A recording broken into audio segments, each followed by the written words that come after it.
Yo Mina, jangan lupa subscribe, kalau nggak aku tembak kepala kalian. 飛び出したくて輝きたくて I say I'll never lose my way.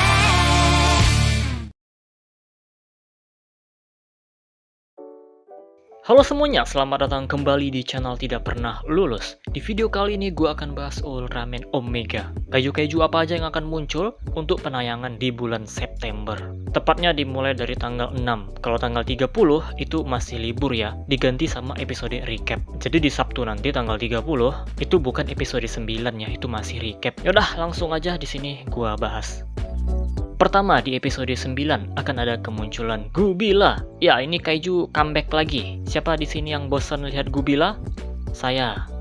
Ya, gua bosan sih lihat dia. Entah kenapa kalau lihat Gomora itu rasanya nggak bosan. Tapi kalau Gubila tuh kayak, ya dia lagi nih yang muncul. Nggak tahu juga alasannya kenapa. Nah, dari sinopsis yang gua baca, kaiju ini dilindungi sama sebuah perusahaan. Jadi ada pemilik perusahaan yang menemukan kaiju sedang hibernasi. Ya, ini si Gubila. Nggak tahu juga motifnya apa, tapi yang jelas dia memanggil Ayu di sini. Kita lihat aja nanti gimana episodenya. Apakah Gubila di sini mati di kill atau berhasil dilindungi. Selanjutnya episode 10 ada kemunculan Demaga, kaiju kesayangannya Taguchi. Taguchi nggak terlibat tapi kaiju kesayangannya terlibat. Dari sinopsis yang gua baca, plotnya biasa-biasa aja. Yang jelas nantinya di sini, Kose sama Surapto akan diwawancarai. Nggak dijelaskan lebih lanjut, mungkin sengaja disimpan untuk plotnya supaya kita penasaran menonton. Entah mereka berdua dicurigai atau gimana, nggak tahu lah di sini. Atau jangan-jangan ada hubungannya sama Kose yang tiba-tiba menghilang bersama Meteor. Kan orang-orang taunya itu Meteor, padahal ya dia sama kaiju gitu.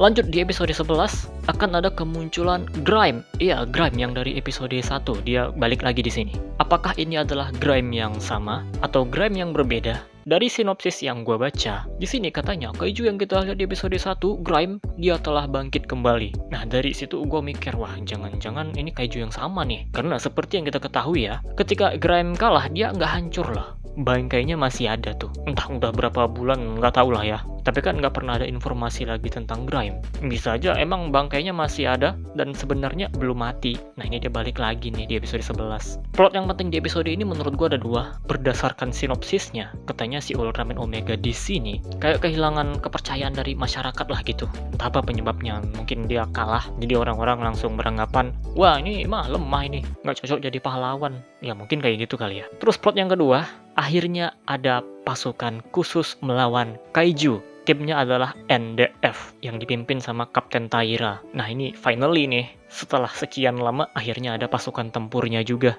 Berarti sesuai tebakan, bukan tebakan, harapan. Sesuai dengan harapan gua nih. Oke, ini series tidak akan fokus ke militernya, tapi harusnya ada dong militernya. Sekalipun tidak ada pasukan khusus, ada militer yang biasa. Maksudnya itu ya pasukan bela diri Jepang lah gitu. Mereka emang bukan militer, tapi kan bisa jadi pasukan untuk melawan kaiju. Ternyata kan nggak ada tuh. Oke, nggak masalah. Yang kedua harusnya nih, ada pasukan untuk menelitinya lah gitu. Ternyata ada, tapi itu pun bukan khusus kaiju. Timnya si Ayu ini kan meneliti alam. Ya kebetulan aja kan kaiju dari alam. Nah, yang ketiga nih, ada pasukan khususnya dong. Tapi yang nggak perlu fokusin ke mereka. Terlihatlah kalau mereka tuh melawan kaiju. Kalau di episode 1 mereka nggak ada, itu wajar. Karena emang dunianya Omega ini kan nggak pernah ada kemunculan kaiju. Jadi wajar aja masih tidak ada pasukan khusus untuk melawan para kaiju. Tapi kan lama-lama harusnya udah terbentuk. Nah, ternyata emang beneran dibentuk NDF nih. Jadi sesuai dengan harapan gue. Gue berharap kayak gitu karena kalau misalnya nggak ada pasukan ini ya kayak kurang lah gitu. Ya gue tahu ceritanya bukan fokus militer, tapi ya bukan berarti nggak ada pasukannya kan. Tetap aja dong harus ada yang melawan para kaiju ini. Bukan dunianya adem ayam aja. Nah, ini bagus nih muncul mereka. Di episode 11 ini mereka katanya yang akan melawan si Grime. Tapi sinopsisnya mengatakan ketika NDF melawan Grime ada kemunculan kaiju yang lain. Nah, lanjut ke episode 12. Ada kaiju Eldogimera. Ini kaiju yang muncul di akhir episode 11 harusnya dan akan menjadi mid bossnya Ultraman Omega. Nah, si Eldogimera ini katanya dia udah menyerap si Dugrid. Dugrid itu kaiju yang muncul di episode 2 ya. Terus katanya dia juga bakal melakukan sesuatu sama si Grime. Ya mungkin ini kaiju pemakan kaiju.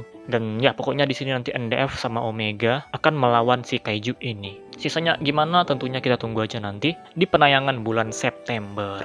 Oke, dari yang gue perhatikan, berarti di sini core pertama akan fokus aja ke kehidupan manusia nih. Masih tidak ada clue untuk musuh utamanya. Musuh utama yang gue pikirkan itu ya yang di episode 1.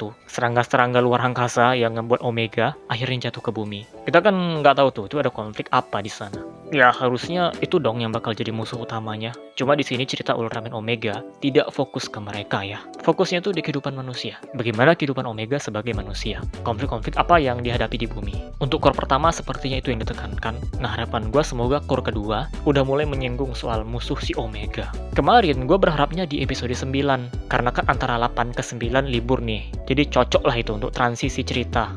Tapi ternyata kayaknya di sini masih belum ya. Rasanya kalau masih belum ada tanda-tanda ya, masih belum ada clue-nya nih untuk musuh si Ultraman Omega, rasanya sangat wajar kalau nanti gue marah. Gue protes kenapa nih masih belum ada. Karena emang udah seharusnya lah dimunculkan gitu. Berubahlah ceritanya, kan udah core kedua. Kalau sekarang ya gue nggak ada masalah. Kalau Ak dulu kan gue marah-marah mulu tuh dari episode 4 sampai episode 12. Kemana nih cerita utamanya kok filler mulu? Ya itu karena Ak salah konsep. Ak itu pengen kayak Omega ini loh.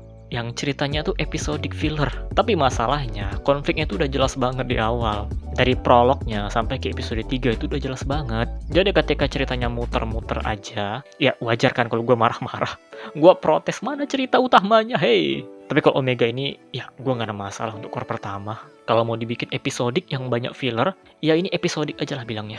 Nah ya, kayak gini konsepnya. Omega ini udah bener. Jadi untuk penilaian Omega nanti, gue akan lebih fokus menilai satu episode. Seberapa banyak episode yang bagus dibandingkan dengan yang jelek. Nah untuk plot utama seriesnya, 2 aja sih yang harus terjawab. Siapa musuh Omega? Konfliknya apa itu? Yang ada di episode pembuka. Sama kenapa Kaiju bisa bangkit di bumi? Alasannya apa? Nah ini yang harus terjawab. Sisanya yang gak kalah penting jelas visualnya. Entah itu sinematografinya, koreografi, visual efek. Ya jelas kan itu juga penting untuk dinilai. Sisanya kayak biasalah. Karakternya gimana dan unsur-unsur pendukung lainnya lah. Tapi yang paling penting untuk plot gua rasa ya cuma 2 tadi aja. Nah, jadi itu dia pembahasan kita kali ini. Kaiju-kaiju yang muncul di Ultraman Omega untuk penayangan di bulan September. Sekalian udah gue kasih sinopsisnya juga. Kita bisa menebak-nebak lah ceritanya ke arah mana. Yang ngebuat gue senyum mengetahui informasi ini, jelas ada kemunculan militer. Gue sih nggak berharap terlalu banyak ya. Kayak misalnya mereka punya ini, punya itu, beraksi dengan luar biasa. Nggak berharap kayak gitu gue. Malah kalau mereka jadi beban ya, itu justru menurut gue bagus. Gimana ceritanya mereka baru melawan Kaiju udah langsung OP. Justru akan sangat masuk akal kalau beban. Tapi ya kita lihat aja nanti gimana. Yaudah segini aja video kali ini. Gimana tanggapan kalian? Silahkan aja komentar di bawah. Kita close videonya seperti biasa. Terima kasih telah menonton and see you next time.